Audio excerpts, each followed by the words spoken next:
아름다운 자연과 아름다운 사람이 살고 있는 토성면 마을 공동체 라디오 방송 박혜정의 스토리온입니다.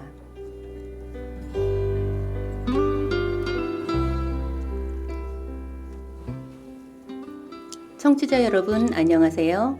최근 울산, 울주 및 경북 의성 등 전국적으로 대형 산불이 발생하였고 특히 의성에서 발생한 산불은 초속 27m의 강한 바람으로 안동, 청송, 영양, 영덕 등 4개 시군으로 확산되어 피해를 주었습니다.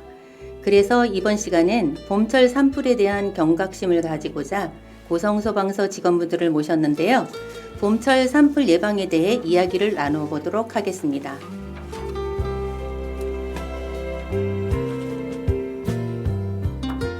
오늘 게스트는 원준호 동강119 안전센터장님과 고성소방서 대응전략팀장 김현철 팀장님을 모셨습니다. 안녕하세요. 네, 안녕하세요. 안녕하세요. 잘 지내셨죠? 요즘 산불이 너무 심하게 나서 또 활동도 많이 하실 것 같은데 요즘 어떻게 지내고 계세요? 요즘 그 산불 예방으로 인해서 저희 강원도 전체가 바쁘게 돌아가고 있거든요. 그래서 네. 특히 이제 예방 순찰을 네. 평소에 1일 2회를 하는 거를 1일 4회로 늘리고 저희 보조기관이 저희 도와주는 기관이 있어요. 의용소방대라고. 네. 그분들도 1일 2회씩 산불 예방 순찰을 지금 돌고 있습니다. 네. 우리 원준호 센터장님은 스토리온의 2회째 방문이십니다. 맞죠? 네, 맞습니다. 네, 한 번 더 참석해 주신다고 했는데 이렇게 약속을 지켜주셔서 너무너무 고맙습니다. 감사합니다. 어떻게 전에보다 훨씬 더 바빠지셨죠? 네, 그 경상도에서 발생한 대형 산불 때문에 네. 저희들 센터 내에서도 네. 산불 진화 장비하고 그다음에 산불이 확산되었을 때 네. 그 주민분들 안전을 위해서 네. 우리가 어떻게 작전을 짜고 화재 진압을 할 것인가에 대해서 네. 직원들하고 계속 토의하고 그렇게 근무에 임하고 있습니다. 요즘 진짜 너도 나도 다 마음이 좀 무겁습니다. 뭐 의성 산불은 산림도 물론이고 주택이나 인명 피해도 굉장히 많던데요. 그렇죠? 어느 정도나 피해가 있는지요, 지금? 정확한 통계는 아직 나오지는 않았는데 사상자가 70명이 넘게 발생된 걸로 지금 TV에 나오는 걸로 파악하고 있습니다. 네. 진짜 많은 인명 피해가 있는데 그러면은 우리 지역에서도 봄철 산불은 기상이잖아요. 네, 이렇게 봄철 산불 발생 현황에 대해서 한번 좀 말씀을 좀 부탁드리겠습니다. 예, 그 본격적으로 산불은 2월부터 이제 시작이 됩니다. 저희가 10년간 전국적으로 난 산불을 통계를 내보니까 네. 총 741건의 산불이 발생을 했고요. 네네. 그 중에 이제 봄철 산불이 그 741건 중에 621건이고 거의 다 그렇습니다. 차지하는 거네요. 예, 그리고 가을철은 이제 120건으로 이제 통계가 잡혔습니다. 그래서 그럼 봄철에 이제 621건 중에 월별로 또 이렇게 따져보면 네. 3월, 4월, 5월 이렇게 이제 집중적으로 발생을 하는데 네. 3월은 150건, 그 다음에 4월은 146건, 5월이 128건으로 3월에서 이제 5월 사이에 그 나는 산불이 한 60%에 가까운 그 통계로 나타나고 있습니다. 아직 지금 이제 4월 초반인데 아직 4월까지는 계속 비상 상태인 거네요. 예, 5월 중순까지는 아마도 계속 비상 상태를 유지할 것 같습니다. 이렇게 봄철 기간 그 산불 화재의 그 원인이 있을까요? 우선은 그 봄철은 강수량이 좀 적고 예. 그 다음에 나무가 굉장히 건조한 그 상태입니다. 그러니까 3, 4월에 그 수분량이 가장 적습니다. 예. 그리고 또 여기는 양간지풍이라고 네. 예, 초속 15m 이상의 그 바람이 부는 지역적 특성이 있고 아무래도 고온 현상이 또 원인이 됩니다. 네. 그 겨울철에 찬 기온에서 나는 산불은 네. 그렇게 확대되지가 않은데 고온 상태에서 나는 산불은 확대가 많이 됩니다. 그래서 봄이 겨울철보다 고온이고 겨울하고 가을보다 고온이고 그다음에 아까 말씀드렸듯이 건조하고 그래서 또 바람도 많이 불고 해서 봄철에 집중적으로 발생하는 것 같습니다. 왜 이렇게 3월이나 5월에 이렇게 많이 자주 산불이 발생하는 그 원인이 다 거기에 들어있는 건가요?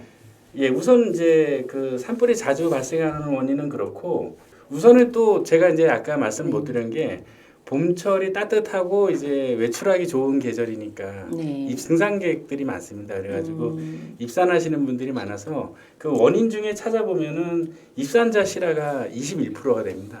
가장 담뱃불 뭐 이런 거. 예, 그렇습니다. 그래서 뭐 그다음에 이제 산업 현장, 뭐 용접 같은 걸로 해서 불티로 인해서 얼마 전에도 그런 것 때문에 또 화제가 났죠. 예, 맞습니다. 그게 이제 한 11%를 차지하고 그다음에 소각행위, 네. 그다음에 군사 훈련이 각각 7%씩 잡혔습니다. 군사훈련 할 때도 일어날 수가 있나요? 사격보다도 이제 그 포탄 연습할 때 많이 발생을 하고 그래서 이제 제가 듣기로는 포탄 연습을 안 한다고 얘기를 들었습니다. 네. 자, 봄철에 산불이 발생하면 이게 이제 대형 산불로 번지는 이런 확률도 모두 이제 다 건조하고 뭐 메마른 나뭇잎, 어지러진 뭐 이런 것들 그런 거가 원인이 제일 큰 건가요?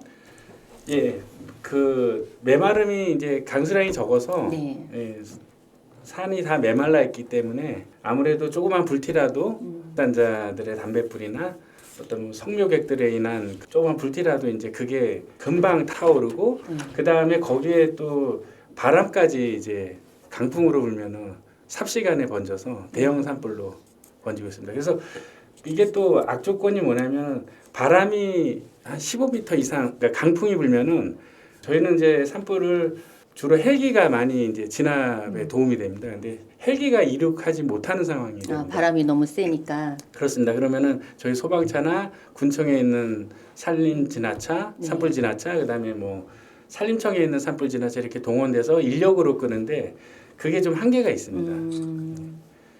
산불 같은 경우는 주택가지하고 다르게 양동 작전입니다. 공중에서 헬기가 물을 뿌려주고 잔화 정리를 저희 인력으로 꺼줘야 되는데 그중에 가장 중요한 헬기가 강한 바람으로 이륙이 안 되니까 그게 삽시간에 이제 대형 산불로 번지는 그런 현상이 나타나는 겁니다. 전에 이제 4.4 산불이 났을 때도 사실 되게 강풍의 위력보다 더 큰 거의 태풍급 위력이었잖아요. 저희 같은 경우는. 근데 그때도 사실은 번진 게 헬기가 떠서 빨리 진압을 할 수 있을 거를 바람이 너무 세서 헬기가 못 떠서 그런 영향이 큰 거죠. 그때 당시에. 맞습니다. 그리고 이쪽 지역적 특성상 이 고성은 이제 산불이 나서 그 헬기가 거기를 진입하면 되는데 군사 지역이라서 헬기가 또 그 허가를 받아야 되는 그런 상황도 있습니다. 그렇죠. 그 절차가 또 쉽지 않다라고 들었는데요. 그렇습니다. 그래서 그 진입 허가를 받는 그 시간이 이제 산불을 또 더 확대시키는 그런 요인을 제공하는 그런 셈입니다. 근데 또 군 입장에서는 오픈이 돼서 다 이렇게 열어놓을 수는 없는 입장이니까. 네, 맞습니다. 그게 이제 저희가 풀어야 할 난제인 것 같습니다. 앞으로도 계속 그거는 문제가 될 것 같네요, 그죠? 예, 뭐 군도 그렇고 또 지자체에서도 그렇고 그거를 이제 저번에 회의를 한번 갔는데 그거를 좀 풀기 위한 노력을 많이 하는 것 같습니다. 평소에 좀 소통을 좀 자주 하고 이렇게 재난이 났을 때 두드리면 그 소요의 시간도 길어지니까 평소에도 좀 이렇게 대비를 해서 서로 소통을 좀 해서 이렇게 비상시에는 빨리 좀 개방을 해줄 수 있는 뭐 어떤 방법책을 좀 강구해야 될 것 같네요. 그러면 이 정리를 해보자면 봄철 산불이 이제 이렇게 많은 이유가 고온 건조함과 강풍이라고 이제 말씀을 하셨는데 산불 예방을 하게 되면 그래도 예방은 좀 되는데 도움이 되지 않을까요? 센터장님께서 한번 말씀 좀 저희들 거주 지역에서 고성군에서 난 산불 원인을 보면 거의 쓰레기 소각이나 아니면 군인들이 그 155mm 포라든가 이 포사격 훈련을 하면서 이 산불이 발생한 건수가 압도적으로 많고요. 그다음에 19년도에 발생한 고성 산불이 유일하게 그 고압선이 끊어지면서 고압선 스파크로 인해서 발생이 돼서 그때 그 당시에도 속초시하고 고성군 토성면이 네. 굉장히 많은 피해를 입었었습니다. 저희들이 강조드리고 싶은 건 농사를 지으시다가 부산물이 나오는 네. 거를 이게 굳이 태우려고 네, 하지 쓰레기 마셔야 소각하지 되는데, 마시고 그죠? 군청이나 네. 면사무소에 연락을 하셔서 네네. 요즘은 그 농산물을 이렇게 이 잘게 부숴주는 네. 이런 기계 파쇄기를 지원을 해서 어, 그 거름으로 쓸 수 있으니까 그런 것들을 많이 이용을 하셨으면 좋겠습니다. 아 그런 게 있다는 거를 다른 주민들은 잘 모르실 것 같은데요. 그 지자체에서 이제 많은 홍보를 하고 네. 저희도 이제 그 요즘은 이제 신고를 잘 하세요. 네. 연기만 나면은 이제 저희한테 신고를 해서 저희가 출동을 하는데 잘 모르시는 어르신분들한테 그런 안내를 또 해드리고 있습니다. 그리고 아까 말씀드렸듯이 저희가 요즘 1일 4회 이렇게 순찰을 나가거든요. 네. 그리고 또 의용소방대에서도 1일 네. 2회 그러니까 총 6회 정도의 네. 순찰을 나가고 있습니다. 근데 그분들이 그냥 순찰만 하는 게 아니라 방송 음원을 송출해서 방송을 나가게끔 하고 그 다음에 또 그런 부분이 있으면 안내를 해드리고 네. 못하게끔 이렇게 또 예방도 하시고 그렇습니다. 저도 아침에 사실 좀 오늘 제가 이제 당번이라서 순찰을 다녀왔는데요. 아직까지는 조금 탄자락 있는 그 밑에 부분을 가 보니까 소각할 수 있는 이런 것들이 아직도 설치가 많이 돼 있더라고요. 아, 네. 그래서 태우지 말라고 말씀은 드리는데 사실은 저희 대복을 입고 가면 잘 또 따라 주시는 분이 있는가 하면 또 어떤 어르신들은 이제 왜 뭔데 참견이냐 사실은 그렇게 또 지금도 말씀하시는 분들이 좀 가끔씩 있으세요. 그런 부분에 대해서도 조금 이제 활동하다 보면 그나마 요즘에는 예전에 비하면 많이 좋아졌긴 했는데 힘드신 분들도 계시더라고요. 그리고 특히 이렇게 그 약간 비가 내리는 듯이 살짝 그 내리는 비 있죠. 네네. 그럴 때는 또 오후 되면 한 4시, 5시 되면 영락없이 태우시는 분들이 계세요. 보면은 아 그때 태우면 괜찮다라고 생각을 하고 이렇게 좀 소각을 하시는 것 같은데 아까 전에도 말씀하셨듯이 건조하다 뿐이 아니라 이렇게 바람이 항상 있으니까 그 불씨가 튀어나가서 스물스물 이렇게 타오르는 그런 것들이 좀 항상 생기더라고요. 어떤 그런 걸 봤을 때 이제 어쨌든 주민들의 재산도 많이 피해가 볼 수 있는 일이고 주택 피해도 많이 생길 수 있는 부분들인데 이런 피해들을 좀 더 예방할 수 있는 어떤 방법이라는 게 있을까요?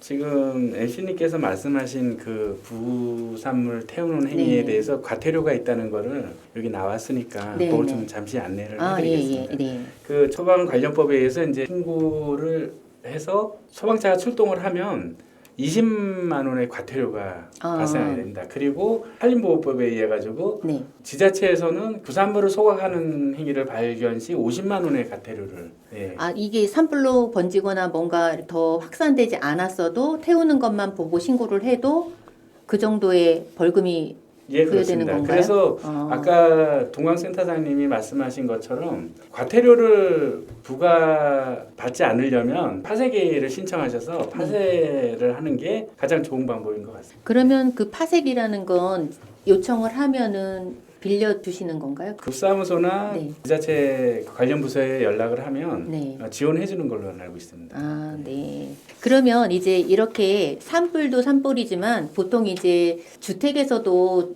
관리 소홀로 좀 이렇게 누전이 생기거나 해서 불이 나는 경우도 있잖아요. 주택 피해를 줄일 수 있는 예방법 이런 것도 좀 있으면 알려주시기 바랍니다. 네, 그 방송하다 보니까 네. 그 아무래도 그 사고가 좀 좁아져서 네. 그 지금 그걸 MC님께서 잘 짚어 주셨는데요. 예. 아까 그 원인 중에 또 그 원인 중에 하나가 주택 화재가 네.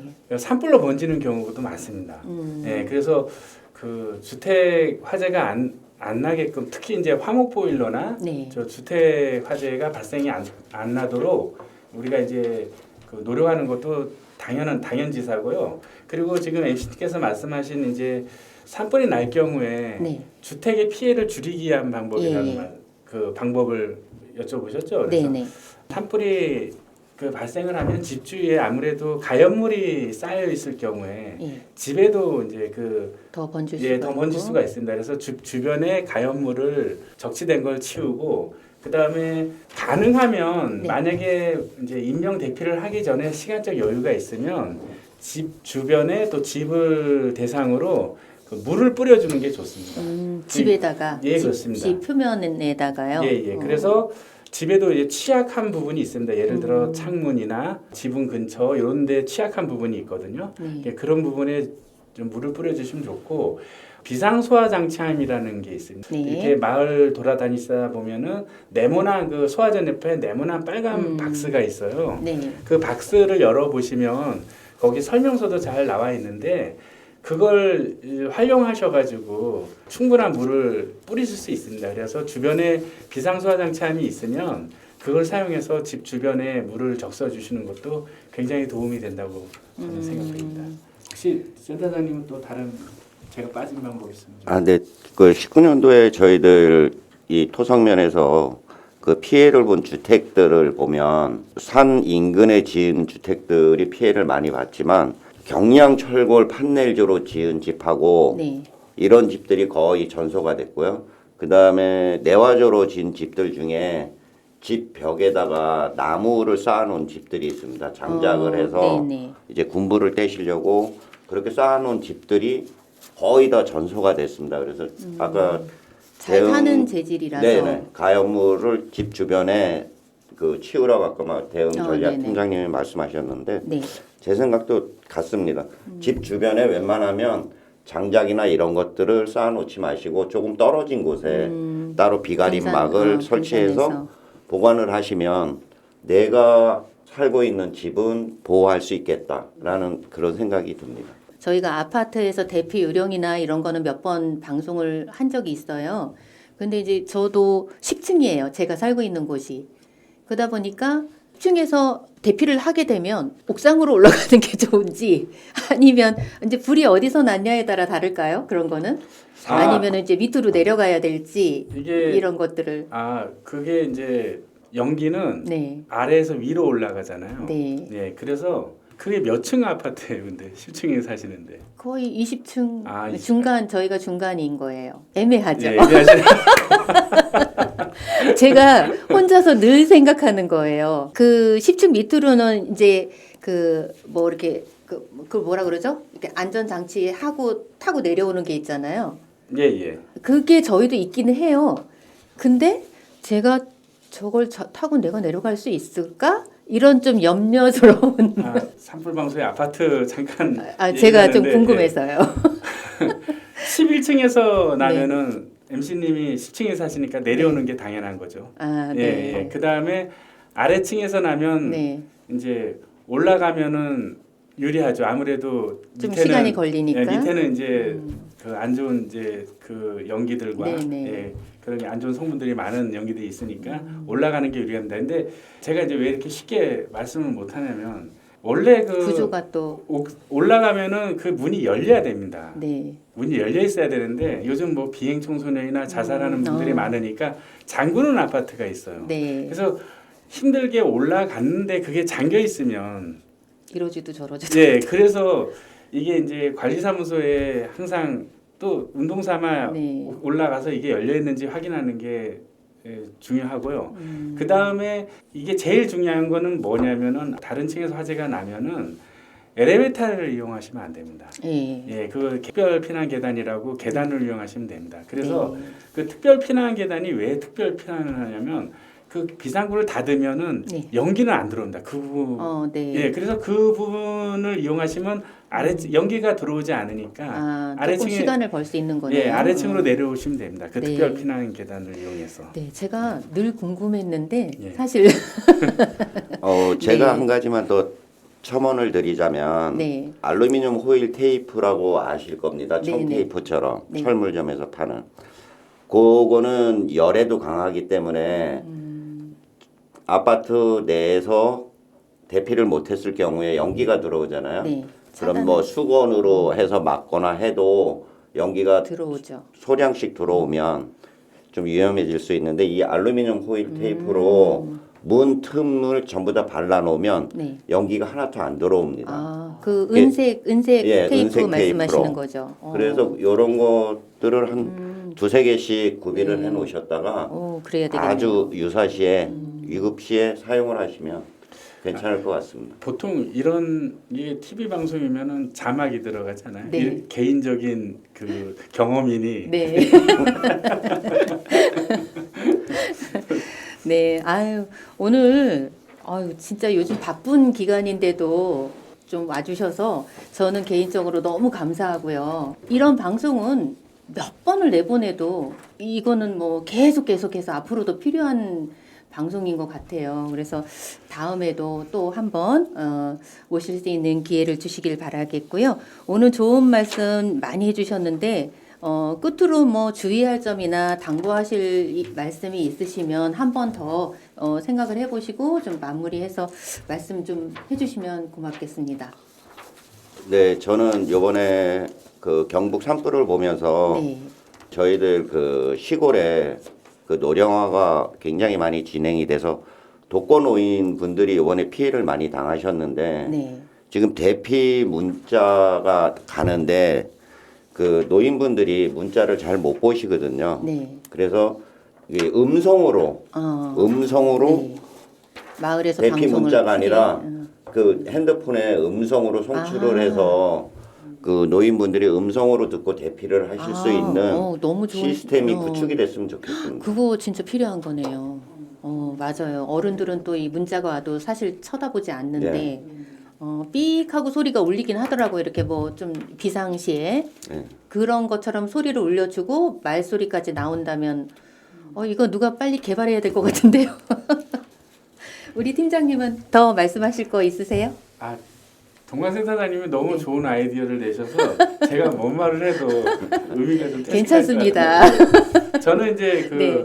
저는 인명 피해가 없었으면 하는 게 제일 큰 바람입니다. 이건 네. 뭐 누구나 마찬가지라고 생각을 하는데요. 그동안 이쪽 동해안 지역만 네. 대형 산불이 발생하고 다른 지역은 이렇게 안 나서 우리 지역적 특색인 재난이라고 저는 그동안 생각을 했는데 네. 이번 경상도 지역 산불을 보면서 이제는 우리 지역이 아니라 전국적으로 대형 산불이 발생하니 전 국민이 네. 이 산불에 대한 관심과 대비를 또 예방도 하셔야 된다고 저는 생각을 하거든요. 맞습니다. 그래서 아까 초대에 말씀드렸듯이 인명 피해를 예방하기 위해서는 우리가 산불이 날 경우에 방송을 보고 네. 지역하고 점점 가까워진다고 생각하면 대피를 하셔야 되고 가족들 간에 각자의 업무 분담을 하셔서 좀 뭐 연락도 하고 그다음에 대피는 어떻게 하고 뭐 미리 좀 사전에 예, 그렇죠. 얘기가 있어야 된다고 너무 저는 좋으신 생각합니다. 말씀이십니다. 그리고 필요한 응급 약품이나 네. 생수 등 조리하지 않고서도 간단하게 먹을 수 있는 음식들도 미리 좀, 대비하셔서 그 봄철을 대비하셨으면 좋겠습니다. 네, 너무 좋으신 말씀 감사합니다. 오늘 동강 119 안전센터장님 김원준호 센터장님과 고성소방서 대응전략팀장이신 김현철 팀장님 모시고 봄철 산불 화재의 원인과 예방법, 인명피해 예방법과 주택피해 예방법 그리고 여러 가지 또 좋은 아이디어를 또 말씀해 주셔서 잘 들어보았습니다. 우리 전국적으로 비상인 만큼 불에 대해 좀 더 세심하게 살펴보셔야 할 것 같고요. 청취자 여러분께 많은 도움이 되셨으리라 생각됩니다. 김현철 팀장님이 신청해 주신 신청곡 델리스 파이스의 차오차오 들으며 스튜디오 마치도록 하겠습니다. 오늘 참여해 주셔서 너무 고맙습니다.